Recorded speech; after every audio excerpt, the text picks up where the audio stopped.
Nós saudamos a todos com a paz do Senhor Jesus. Estamos no programa Israel e a Igreja.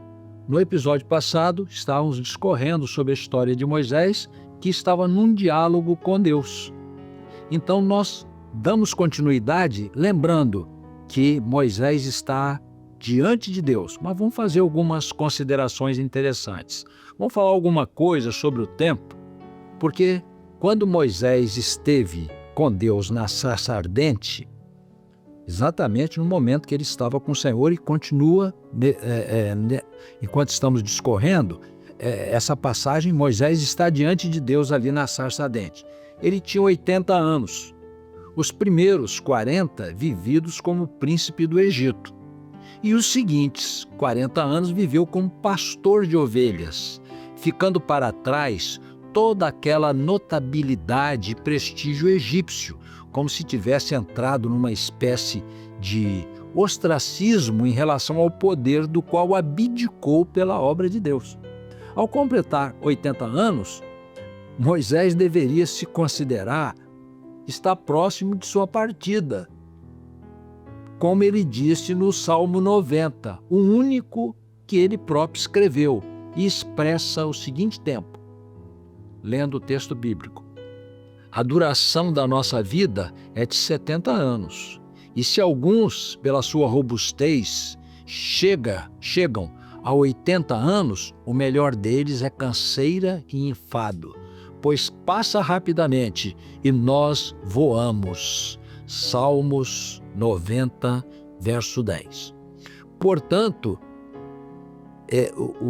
Moisés completou 80 anos, sob o qual que ele disse que era o tempo limite, e agora os próximos 40 anos de vida de Moisés, 40, 80, 120, estariam sendo vividos num tempo especial, proporcionado por Deus, além da normalidade humana.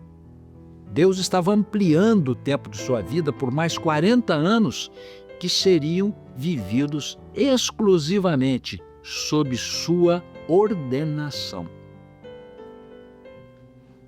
Moisés manifestou, sempre lembrando que Moisés estava diante de Deus no diálogo, Moisés manifestou a Deus sua dificuldade de falar com Faraó como Deus mandou, porque não era homem eloquente, não tinha facilidade nem boas articulações para falar como um orador ou como um mensageiro. O texto, vamos citar o texto que diz assim: então disse Moisés ao Senhor: ah, meu Senhor, eu não sou homem eloquente, nem de ontem, nem de anteontem, nem ainda desde que tens falado ao teu servo, porque sou pesado de boca e pesado de língua. E disse-lhe o Senhor: quem fez a boca do homem? Ou quem fez o mudo, ou o surdo, ou o que vê, ou o cego? Não sou eu o Senhor? Vai, pois, agora, e eu serei com a tua boca, e te ensinarei o que hás de falar. Portanto, o texto está em Êxodo, capítulo 4, versos de 10 a 12. Continuando o texto, Moisés, porém, falou perante o Senhor, dizendo: eis que os filhos de Israel não me têm ouvido. Como, pois, Faraó me ouvirá? Também eu sou incircunciso de lábios. É outro texto que fala da dificuldade dele, que ele tinha, ou que ele expressava ter de falar. Êxodo 6 a 12. Tem mais um texto a esse respeito. Então disse Moisés perante o Senhor: eis que eu sou incircunciso de lábios, como, pois, Faraó me ouvirá? Êxodo, capítulo 6, verso 30. Quando o Senhor enviou a Moisés, disse que seria com sua boca, e nunca houve um profeta, tal como ele, que falou palavras nunca ouvidas. Aquele que disse que não tinha boca, escreveu a lei de Deus, os 5 livros da lei, Gênesis, Êxodo, Levítico, Número e Deuteronômio. Proferiu todas essas palavras ao povo de Israel e falou as palavras mais ouvidas no mundo até os dias de hoje. Lá em Atos dos Apóstolos tem um texto interessante. Porque Moisés, desde os tempos antigos, tem em cada cidade homens que o preguem, e cada sábado é lido nas sinagogas. Atos 15, 21. Quer dizer, as palavras de Moisés, que diz que não tinha boca, foram expressas no mundo todo. Moisés, ainda dando continuidade ao diálogo de Moisés com o Senhor. Moisés disse a Deus: não me crerão, nem me ouvirão a minha voz, porque dirão: o Senhor não lhe apareceu. Então o Senhor lhe deu sinais para que crescem. Mandou que ele lançasse o seu cajado no chão e tornou-se numa cobra. Mandou que a pegasse pela cauda e tornou-se novamente seu cajado. O texto bíblico diz assim: e o Senhor disse-lhe: que é isto na tua mão? E ele disse: uma vara. E ele disse: lança na terra. Ele a lançou na terra e tornou-se em cobra. Então Moisés fugia dela. Então disse o Senhor a Moisés: estende a mão e pega-lhe pela cauda. Estendeu a mão e pegou-lhe pela cauda e tornou-se em vara na sua mão. Esse texto está em Êxodo, capítulo 4, versos de 2 a 4. Disse o Senhor ainda que Moisés metesse a mão no seu peito, e ao retirá-la estava leprosa, branca como a neve. E em seguida mandou que Moisés colocasse novamente a mão no peito e a retirasse, e quando ele retirou, era como a sua outra carne, perfeitamente sã. O texto diz assim: e disse-lhe mais o Senhor: mete agora a mão no peito, e tirando-a, eis que sua mão estava leprosa, branca como a neve. E disse: torna a meter a mão no peito. E tornou a meter a mão no peito, depois tirou-a do peito, e eis que sua mão se tornara como a sua outra carne. Êxodo, capítulo 4, versos 6 e 7. O Senhor continua dizendo: e se não crerem nesses dois sinais, nem ouvirem a sua voz, outros sinais seguiriam na forma das pragas do Egito. Esses sinais estavam relacionados com a ordenação de Moisés e sua capacitação para a obra que Deus estava lhe orientando. A mão no seio representa as realizações que por ela são feitas.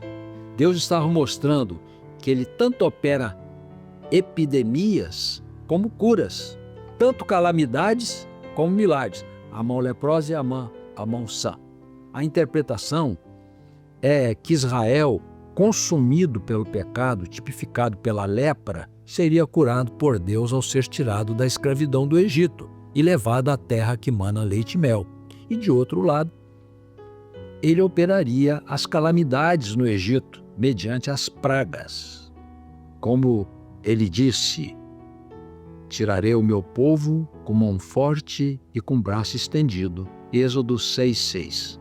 Também aplica-se essa passagem da mão, que ficou leprosa depois santa, ao próprio Moisés, que após 40 anos fugitivo do Egito, seria reestabelecido em todos os sentidos de sua dignidade, visto que o chamado de Deus brilhou em sua vida como uma espécie de restauração.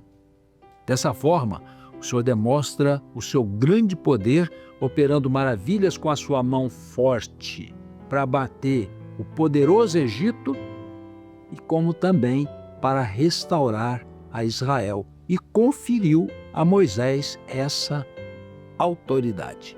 Em síntese, a mão de Deus estaria agindo, usando Moisés no ministério para o qual foi chamado e lhe dando autoridade sobre a terra.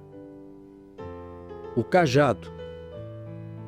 Moisés se achava como pastor de ovelhas, conduzindo-as com seu cajado, dando-as direções e cuidados.